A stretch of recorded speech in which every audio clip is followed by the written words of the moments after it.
Salut à tous, salut à toutes, c'est Étienne pour Carpe Division. Aujourd'hui, vidéo où on ne va pas forcément parler de pêche, mais plutôt organisation de sa pêche. Et plus particulièrement le point concernant l'énergie. Bon, à premier abord, ça peut paraître assez flou, mais tu vas vite comprendre. Installe-toi, c'est parti!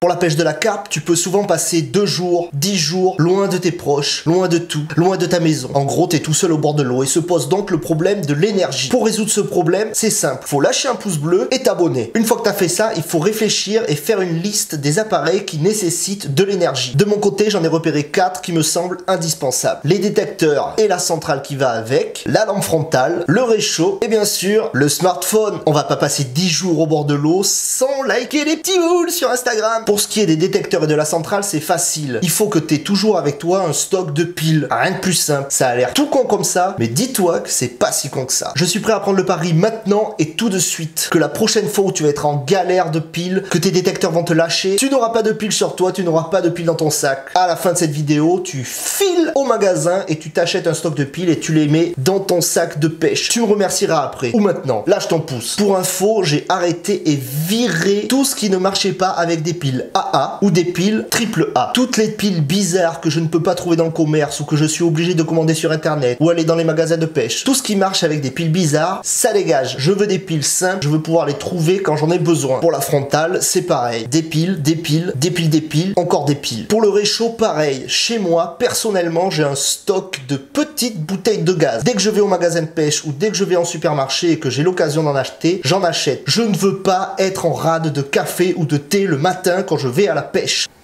Bon, maintenant, on va s'attaquer à la chose encore plus importante qu'une canne à pêche quand on part à la pêche, le smartphone.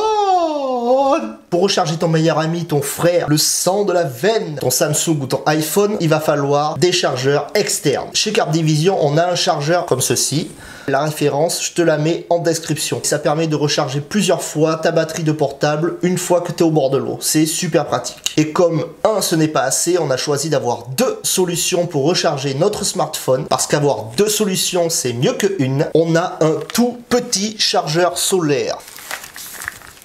Sur ce chargeur solaire, tu branches directement ton portable. Tu as en option un petit chargeur amovible avec des piles à l'intérieur qui se rechargent. Tu branches ce petit boîtier sur le chargeur solaire et ça va te recharger les piles. Une fois que tout sera rechargé, pouf, et ça te fait un chargeur amovible. Et voilà, vidéo courte, mais pour moi très importante. Si j'arrive juste à te faire mettre des piles dans ton sac, pour moi, j'aurais gagné la fois où tu seras en galère de détecteur. Lâche ton pouce, abonne-toi, garde dans un coin de ta tête que c'est en pêchant qu'on fait du fish.